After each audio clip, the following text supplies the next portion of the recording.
तो आय से ज्यादा संपत्ति मामले में तमिलनाडु के मुख्यमंत्री जयललिता को दोषी करार घोषित कर दिया गया। साल 1991 का मामला, 18 साल लंबा यह मुकदमा चला और उसके बाद में जयललिता को दोषी करार घोषित कर दिया और अब से कुछ देर बाद क्वांटम ऑफ पनिशमेंट आ सकता है, यानी उनके खिलाफ सजा का ऐलान हो सकता है। वहीं दूसरी ओर एआईएडीएमके के समर्थक लगातार विरोध प्रदर्शन पर उतर आए हैं।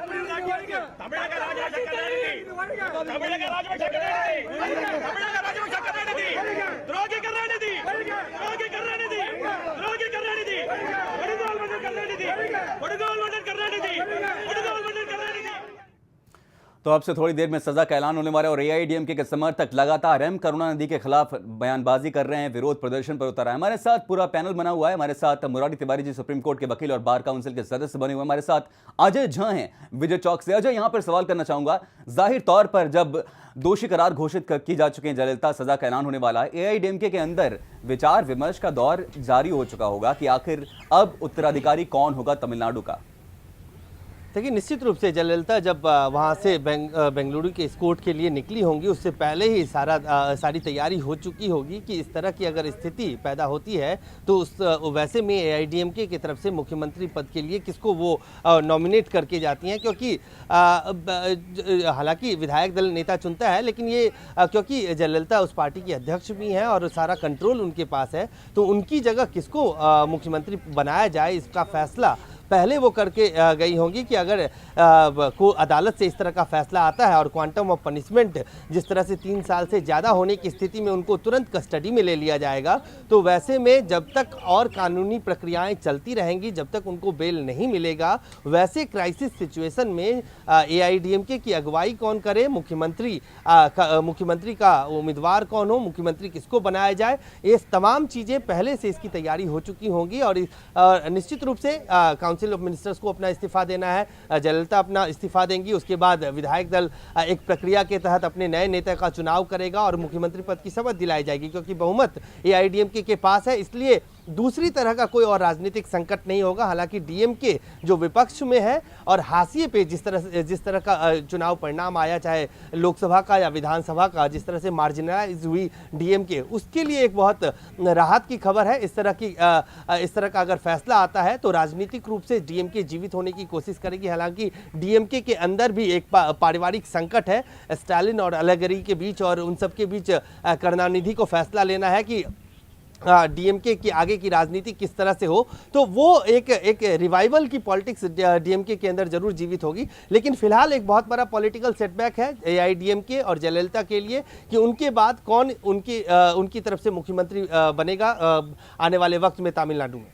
जाहिर तौर पर बड़ा सवाल है, विचार मंथन जरूर चल रहा होगा एआईएडीएमके के अंदर कि आखिर अगला उत्तराधिकारी कौन बनेगा। हमारे साथ मुरारी तिवारी जी भी है। मुरारी जी, सजा का ऐलान अब से कुछ देर बाद होने वाला है और साफ हो जाएगा कि सजा कितनी होती है, 3 साल से कम होती है, 3 साल से ज्यादा सजा होती है। इसके आगे की प्रक्रिया क्या होती है? क्या फौरन सजा के ऐलान के फौरन बाद जयललिता को हिरासत में ले लिया जाएगा या फिर मुख्यमंत्री के तौर पर उनके पास कुछ विशेषाधिकार होंगे? इसको समझाइए प्लीज। यहाँ पर मुख्यमंत्री एज एक्यूज कोर्ट के सामने अपीयर हो रही है तो वहाँ किसी तरह का कोई विशेषाधिकार नहीं होता है और वहाँ मीन्स बाय हैंड में उसी वक्त इमीडिएटली कस्टडी में ले ली जाएंगी और लेने के बाद डिफेंस जो लॉयर हैं, उनके जो काउंसिल हैं, वो he can move an application for suspension of sentence. उसमें रिक्वेस्ट कर सकते हैं कि हमें अपील करने का मौका दिया जाए और बीच में हमें रिलीज किया जाए। तो वो कोर्ट की मर्जी है, वो जरूरी नहीं है कि वो आज करे ना करे, उनके डिस्क्रिप्शन के ऊपर डिपेंड करता है। और अदरवाइज कस्टडी में लेने के बाद वो सीधा वहां से जेल भेज दी जाती हैं। उसके बाद फिर अपील की प्रक्रिया शुरू होती है। और आपको एक बात बताऊं कि जो जजमेंट की कॉपी होती है और जो कन्विक्शन की जो कॉपी होगी, पनिशमेंट वाली जो कॉपी होगी, उन दोनों की कोर्ट अपना सर्टिफाई करके जो ऑर्डर्स डिटेल उनके जो ऑर्डर होंगे उनको लॉयर को हैंडओवर कर दिया जाएगा, जिससे कि उनको अपील बनाने में किसी तरह की कोई मुश्किल ना आए। और जब तक वो ऑर्डर की कॉपी नहीं दी जाती तब तक सजा नहीं सुनाई जाती। तो ये जो टाइम बीच में लगता है ये भी इसलिए लगता है कि वो सब कुछ टाइप करके तैयार करके ही उसके बाद ऑर्डर सुनाया जाता है, क्योंकि उसी वक्त एक सेट ऑफ ऑर्डर एक्यूज को देना पड़ता है। मुरारी जी, फैसले के बाद में फैसले के खिलाफ अपील करने में कितना वक्त लगता है आमतौर पर, चाहे वो कोई आम नागरिक हो चाहे कोई वो मुख्यमंत्री हो, और क्या माना जाए कम से कम कितने दिनों के लिए जयललिता को शुरुआती तौर पर जेल में बिताना पड़ सकते हैं? देखिए, अपील का नॉर्मल डेज तो 30 डेज का टाइम होता है, बट उसमें आगे अगर डिले होता है अपील में, तो अगर कोई एक्सप्लेनेशन दी जाती है तो डिले कंडोन भी होती है। आगे अपील का टाइम थोड़ा लंबा भी हो जाता है, बट जो एक्यूज कस्टडी में होता है तो वो चाहता है कि जल्दी से जल्दी अपील डालें। और अपील के साथ ही आपको बताऊं कि एक एप्लीकेशन लगती है for suspension of sentence, suspension of punishment. वो उसके ऊपर जब सुनवाई होती है और जब वो सेंटेंस सस्पेंड कर देती है अपीलेट कोर्ट, तो वहां पर एक्यूज को बाहर आने के लिए ऑर्डर दिया जाता है। उसको नॉर्मल भाषा में हम बेल कहते हैं, लेकिन बेल वो होता नहीं है, सेंटेंस सस्पेंड हो जाता है for time being till the disposal of the final of the appeal. जब तक वो अपील डिसाइड नहीं होती, उस बीच के जो दौरान होता है पीरियड, उसमें सेंटेंस को टेम्परली सस्पेंड कर दिया जाता है। सस्पेंड करने से एक्यूज बाहर आ जाता है, उसको हम बोलते हैं कि एक्यूज बेल पर बाहर आ गया। एक और सवाल यहाँ पर है मुरारी जी, एक आम दर्शक के नजरिए से सवाल करना चाहूंगा। अब तक जयललिता के वकील उन्हें पूरे तौर पर बेगुनाह साबित करने की कोशिश करते आ रहे थे, लेकिन अब जबकि कोर्ट ने फैसला सुना दिया कि वो दोषी हैं, अब आगे सुनवाई होगी, अब जिरह होगी कि आखिर उन्हें सजा कितनी दी जाए। इस पर जयललिता के वकील अपनी दलील रखेंगे कि उन्हें कम से कम सजा दी जाए। इस तरह की दलील कैसी होती है, ये किस तरह की दलीलें होती हैं? क्योंकि वही वकील जो कुछ देर पहले तक उन्हें बेगुनाह साबित करने की कोशिश कर रहे थे, वही वकील अब ये दलील देंगे कि इन्हें कम से कम सजा दी जाए। ये किस तरह का माहौल होता है कोर्ट के अंदर? आपने बहुत ही इम्पोर्टेंट क्वेश्चन किया है। जैसे ही एक्यूज को गिल्टी हेल्ड कर दिया जाता है, तो गिल्टी हेल्ड करने के बाद टोटल बॉडी लैंग्वेज कहें आप उसको, या जो एटीट्यूड है वो सारा चेंज हो जाता है। एज ए लॉयर भी सारा चेंज हो जाता है, एज ए एक्यूज भी चेंज हो जाता है, क्योंकि कोर्ट की वर्डिक्ट आ चुकी होती है कि that you are now guilty. तो वो गिल्टी होने के बाद फिर वहां से एक नया स्टेज, नया दौर शुरू होता है, जिसमें हमने अब ये कोशिश करनी होती है कि चलो अब तो सजा हो गई, गिल्टी हेल्ड हो गए, लेकिन सजा का जो पीरियड है वो कम से कम हो, सजा का जो क्वांटम हो वो कम से कम हो। तो अब वहां इस बात पे बहस नहीं होती कि मैं निर्दोष हूं। अब इस बात पे ज्यादा जस्टिफिकेशन देना पड़ता है कि हमने ड्यूरिंग ट्रायल कुछ ऐसा गलती नहीं किया, हमेशा कोऑपरेट किया, इन्वेस्टिगेशन में कोऑपरेट किया, मेरा एंटीसीडेंट बिल्कुल क्लियर है, and I had been very regular to the trial, किसी तरह से एविडेंस को डिस्टॉर्ट करने की कोशिश नहीं किया।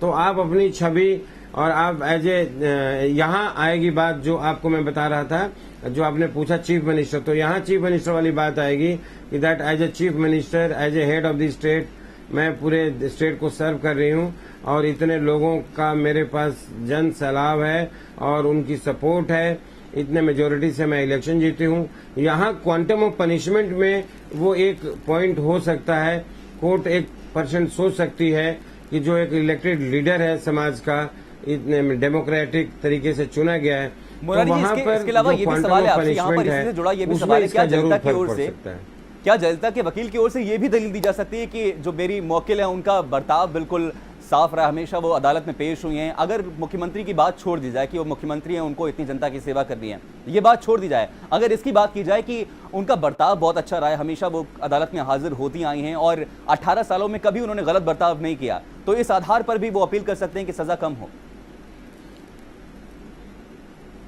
एग्जैक्टली ये बिल्कुल ही इम्पोर्टेंट पार्ट है जो आप बता रहे हैं, ये भी बहुत ही जरूरी है। यही ज्यादा दिखाना होता है कि ट्रायल के दौरान हमने पूरी तरह से कोऑपरेट किया कोर्ट को और हर एक डेट पर कोर्ट में अपीयर हुए, किसी एविडेंस, किसी गवाह के साथ छेड़छाड़ नहीं की, और इसी की वजह से अगर आपको बताऊं, अगर मैक्सिमम अगर सजा नहीं मिलती है और कम करके सजा मिलती है तो इनमें यही चीजें, यही जो ग्राउंड जो यही मैटर करते हैं, जिससे कि क्वांटम ऑफ पनिशमेंट थोड़ी कम होती है। तो जाहिर तौर पर ये न्यायिक प्रक्रिया काफी विडंबना इसमें बनी रहती है कि पहले जो वकील अपने मुवक्किल को बेगुनाह करार करने की कोशिश कर रहे थे, वही अब उन्हें ये इस बारे को लेकर अब दलील देते हैं कि वो उन्हें कम से कम सजा दी जाए। तो इस वक्त की बड़ी खबर यही है कि जयललिता को दोषी करार घोषित कर दिया गया है और उनके खिलाफ सजा का ऐलान होना बाकी। अब से कुछ देर बाद साफ हो सकता है कि आखिर उन्हें कितनी सजा दी जाएगी।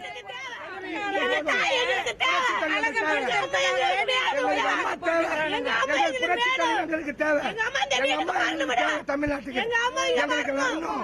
எங்க தாய் இந்த வீட்டுக்கு வரணும். புரட்சி தலைவர் வரணும். எங்க தாய் இங்க வரணும். எங்க ஓணும். எங்க அம்மா ஓணும். எங்க அம்மா எங்க புரட்சி தலைவர் அம்மா ஓணும். எங்க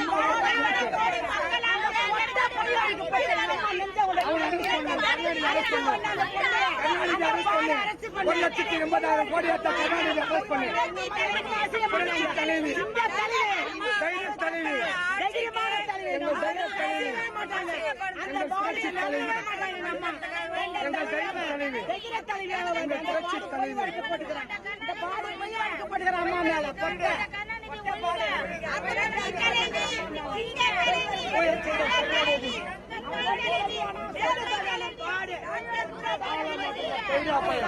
हमारे वैसी नगर केवड़िया पे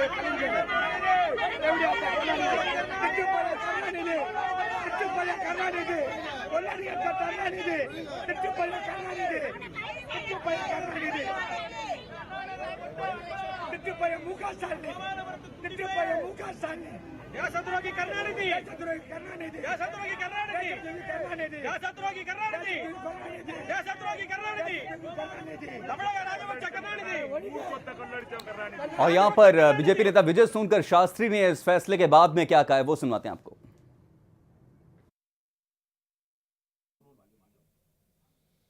तमिलनाडु की मुख्यमंत्री जयललिता को अदालत ने भ्रष्टाचार के आरोपों में दोषी ठहराया है। हमारे साथ है विजय सोनकर शास्त्री जी, बीजेपी प्रवक्ता, क्या कहेंगे? देखिए, आय से अधिक संपत्ति रखने का जो मामला कोर्ट में चल रहा था, उसका फैसला आया है, उनको दोषी माना गया है और ये चूँकि कानून का और कोर्ट का विषय है, इसलिए इस पर हम इससे ज़्यादा क्या टिप्पणी कर सकते हैं। लेकिन भ्रष्टाचार पूरे हिंदुस्तान में एक बड़ा विषय है और ऐसे में किसी मुख्यमंत्री को दोषी ठहराया जाए तो ये छोटी बात नहीं है सोनकर जी। निस्संदेह ये सब बातें नहीं होनी चाहिए और खास तौर से सुशासन के लिए और व्यक्तिगत अकाउंटेबिलिटी को देखते हुए इस प्रकार की घटनाएं अच्छी नहीं मानी जाती हैं। लेकिन राजनीति का में भी इसका असर पड़ेगा, इस तरह के जो आरोप लगे हैं, क्योंकि बीजेपी का भी कहीं ना कहीं सॉफ्ट कॉर्नर रहा है हमेशा से आईडीएमके को लेकर। देखिए, बीजेपी जीरो भ्रष्टाचार के संदर्भ में जीरो टॉलरेंस की भूमिका में हमेशा रही है और अगर इस प्रकार की घटनाएं होती हैं और कानून दोषी पाता है तो निस्संदेह हम ऐसी बातों को ज़रूर मानते हैं कि ये न देश हित में न समाज हित में है, ये बिल्कुल गलत बातें हैं। चलिए, बहुत बहुत धन्यवाद विजय सोनकर शास्त्री जी, बीजेपी के प्रवक्ता हमारे साथ थे, जिन्होंने इस पर टिप्पणी की। जयललिता को जो दोषी ठहराया है अदालत ने। परवीन गिरी के साथ अतुल सिंघल, न्यूज़ एक्सप्रेस, दिल्ली।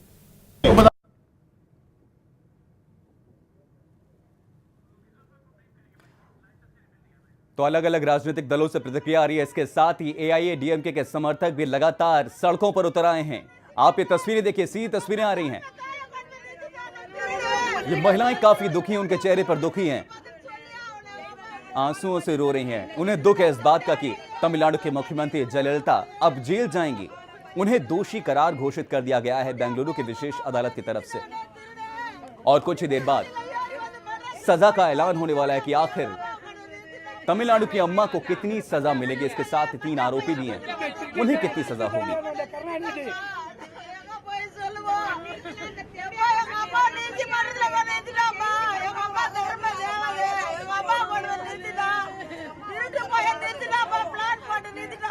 ये महिलाएं फूट फूट कर रो रही हैं। उन्हें दुख है इस बात का कि उनके मुख्यमंत्री जयललिता अब जेल जाएंगे। उन्हें दोषी करार घोषित किया गया है। आय से ज्यादा संपत्ति के मामले में 1991 का यह मामला है। 18 साल तक मुकदमा चला, जिसके बाद में आज फैसला आया है।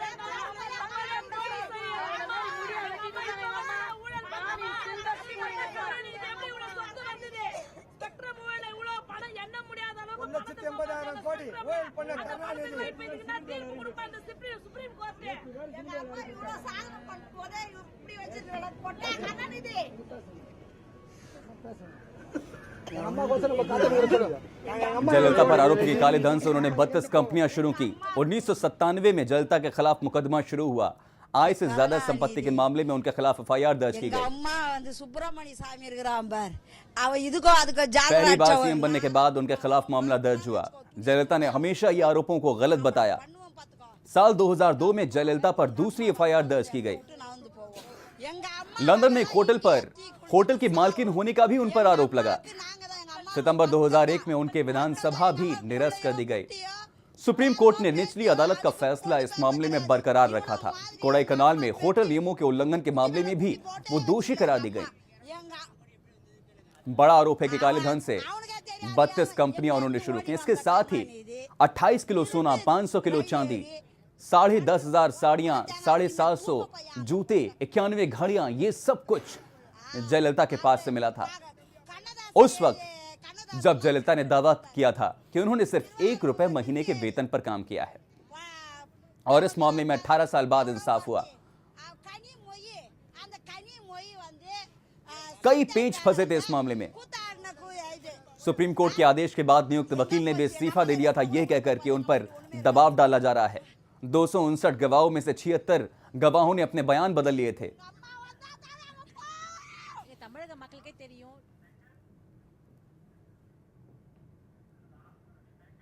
तो इस वक्त की बड़ी खबर आपको बता दें, तमिलनाडु की मुख्यमंत्री जयललिता को दोषी घोषित किया जा चुका है आय से ज्यादा संपत्ति के मामले में। 1991 में उनके खिलाफ ये मामला आया था। तब वो पहली बार मुख्यमंत्री के तौर पर उन्होंने शपथ ली थी। उन्होंने दावा किया था कि उन्होंने 1 रुपए महीने के वेतन पर काम किया है, जिसके बाद में उनके पास करोड़ों की संपत्ति दर्ज की गई थी उनके नाम। और इसी खबर पर बातचीत करने के लिए हमारे साथ जुड़े हुए सुप्रीम कोर्ट के वकील मुरारी तिवारी जी। मुरारी, एक सीधा सवाल करना चाहूंगा यहां पर आपसे। जयललिता के वकीलों ने बार बार अनुवादक की मांग की। उन्होंने कहा कि गवाहों को सुनने समझने के लिए उन्हें अनुवादक की जरूरत है, लेकिन बार बार किन्हीं न किन्हीं वजहों से उनके वकील अलग अलग कोर्ट्स में जाकर आवेदन करते रहे, यानी कोर्ट को घुमाने की पूरी कोशिश की गई जयललिता की तरफ से।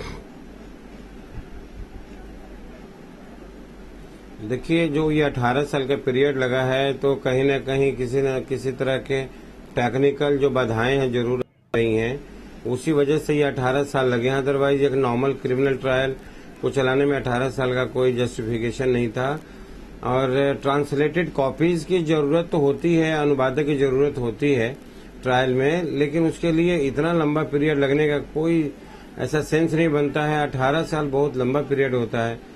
और अल्टीमेटली आज इसी बात से सेटिस्फेक्शन है सबको कि कम से कम रिजल्ट तो आया।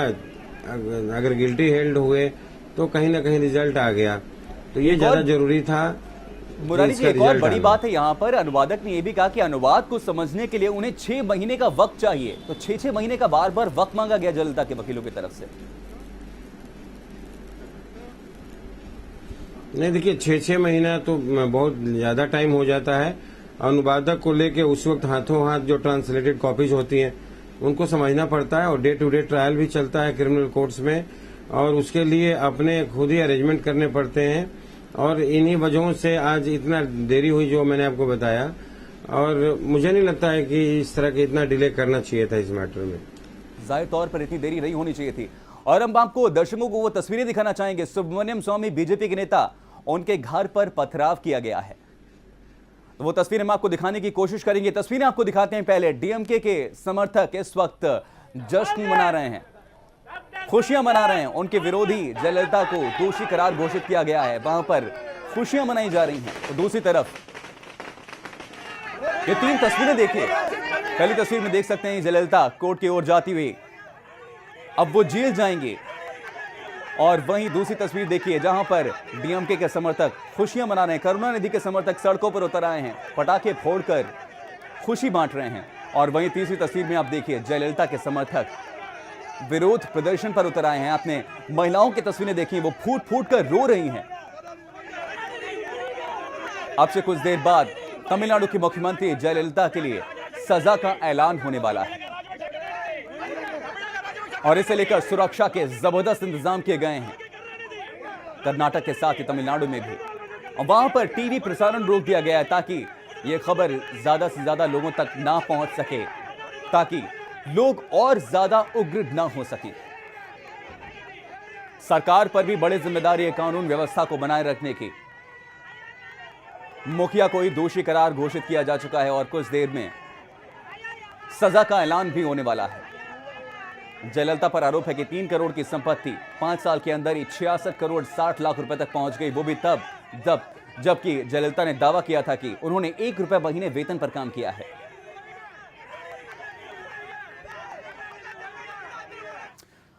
अम्मा पर यह आरोप लगे हैं काले धन से 32 कंपनियां शुरू करने का उन पर यह बड़ा आरोप है। साल 1997 में जयललिता के खिलाफ मुकदमा शुरू हुआ। आय से ज्यादा संपत्ति मामले में उनके खिलाफ एफआईआर दर्ज की गई। पहली बार मुख्यमंत्री बनने के बाद उनके खिलाफ मामला दर्ज किया गया। जयललिता ने सभी आरोपों को गलत बताया। साल 2002 में जयललिता पर दूसरी एफआईआर दर्ज की गई। लंदन में एक होटल की मालकिन होने का भी उन पर आरोप लगा। सितंबर 2001 में उनकी विधानसभा सदस्यता भी निरस्त कर दी गई और सुप्रीम कोर्ट ने निचली अदालत के फैसले को बरकरार रखा। कोडाईकनाल में होटल नियमों के खिलाफ उनके खिलाफ ये सवाल खड़े हो रहे हैं, कार्यकाल खत्म होने तक 66 करोड़ 60 लाख की संपत्ति कहां से आई, जबकि उन्होंने सीएम रहते हुए 1 रुपए महीने वेतन पर काम किया। यह बड़ा सवाल है जो लगातार हम उठा रहे हैं।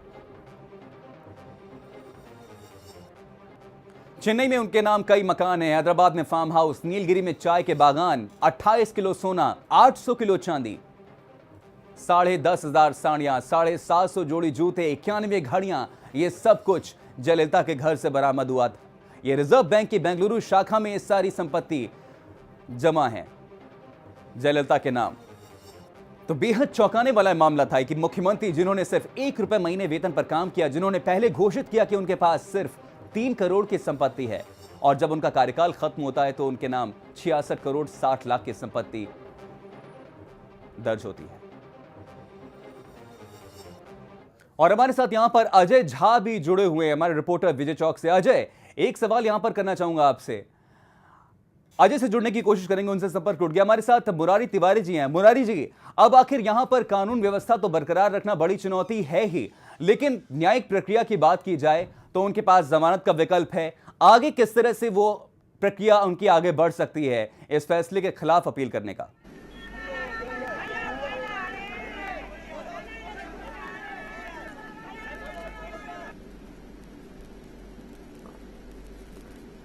हेलो।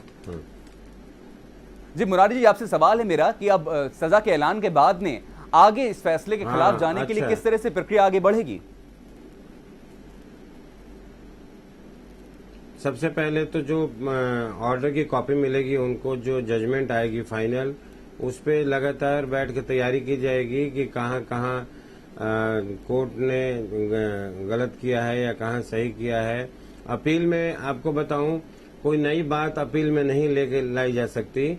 जो ट्रायल के दौरान चीजें आई हैं उनका कोर्ट ने अप्रिसिएशन किया है नहीं किया है, मूलतः रूप से अपील में हम लोग यही देखते हैं कि क्या हमारी बातें, जो एक्यूज की बातें हैं, उसको कोर्ट ने अप्रिशिएट किया है नहीं किया है। अगर नहीं किया है तो जो अपीलेट कोर्ट होती है उसके सामने उसको दोबारा कोशिश रहती है कि अपीलेट कोर्ट उसको अप्रिशिएट करे और एक्यूज को बरी करे। और इसमें नया कोई डिफेंस, नई कोई एविडेंस, नई कोई बात अपील के दौरान नहीं लाई जा सकती। अब जो ट्रायल हो चुका है उसी में जो इंटरप्रिटेशन हो सकता है, जो गवाहों के जो बयान हैं, जो एविडेंसेज हैं, उनका सही ढंग से एग्जिबिट हुआ है नहीं हुआ है, अप्रिसिएशन हुआ है नहीं हुआ है, तो यही सारी चीजें अब अपील में देखी जाएंगी और उसको अपील के मार्फत अपीलेट कोर्ट में लाई जाएंगी। और उसके आधार पर जो एक्यूज पक्ष होता है वो कोशिश यही करता है कि उसे बरी किया जाए। और इसमें जो प्रोसिक्यूशन पक्ष है वो भी जिन जिन बातों को आधार बना करके कोर्ट ने उनको सजा दिया है, उन्हीं बातों के ऊपर जो प्रोसिक्यूशन पक्ष है वो भी कोशिश यही करता है कि वो जो जजमेंट अभी जो नीचे का होता है, जो ट्रायल कोर्ट का ऑर्डर हुआ, इसी को अपहेल्ड कराया जा सके। तो ये बेसिकली यही प्रोसेस है आगे चलने का। तो जाहिर तौर पर काफ़ी पेचीदा मामला रहा है। ये 18 साल तक लंबा ये मुकदमा चला है और जयललिता को दोषी करार दे दिया गया है और इस वक्त विरोध प्रदर्शन भी लगातार जारी है। एक तरफ डीएमके के समर्थक लगातार जश्न मना रहे तो वहीं दूसरी ओर एआईएडीएमके के समर्थक उग्र प्रदर्शन पर उतर आए हैं। विरोध प्रदर्शन जारी है। सुब्रमण्यम स्वामी के घर भी पथराव किया गया आपसे कुछ देर पहले।